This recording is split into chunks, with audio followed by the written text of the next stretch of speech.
Hello મિત્રો, અત્યારે મારા હારા 5 વાગ્યાનો બ્લોગ આવ્યો છે કારણ કે હું बाहर गई तो इसलिए मैंने ब्लॉग नहीं बनाया था। ठीक है, अब तो खाना हो रहा है, खाने का नज़ारा मैं बताऊंगा। ठीक है, ये बाहर का नज़ारा देखो। ठीक है, खाने में क्या बना है मैं बताऊंगा आपको।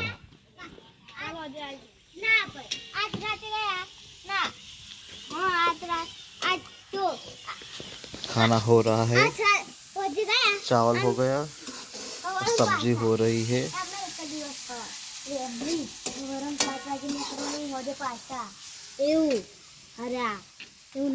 એ શિવંગીનમ પિકનિક જવાના છે એટલા માટે અત્યારથી પ્રોગ્રામ કરે છે કે કેટલા વાગે નીકળવું. બરોબર છે, 7 વાગે નીકળવાના. 7 વાગે નીકળવાના. સવારના 7 વાગે पिकनिक માટે कहीं अहमदाबाद जाना है, जाने का है? અમદાવાદ. अहमदाबाद जाना है। हाँ। बंसरी को ले जाना, ના बंसरी को नहीं ले जाना है। दोस्त तो सरस बता रहे हैं बंसरी को। इधर खाना हो रहा है, अब मैं जाऊंगा खेत में। खेत में बहुत टाइम हो गया है जाने के लिए, तो मैं कहे तो थोड़ा खेत का नज़र का दिखाऊंगा आपको। काम तो अभी है नहीं कुछ, थोड़ा सा खेत में जाके वापस आएंगे। ये गांव का नज़ारा है, देखो।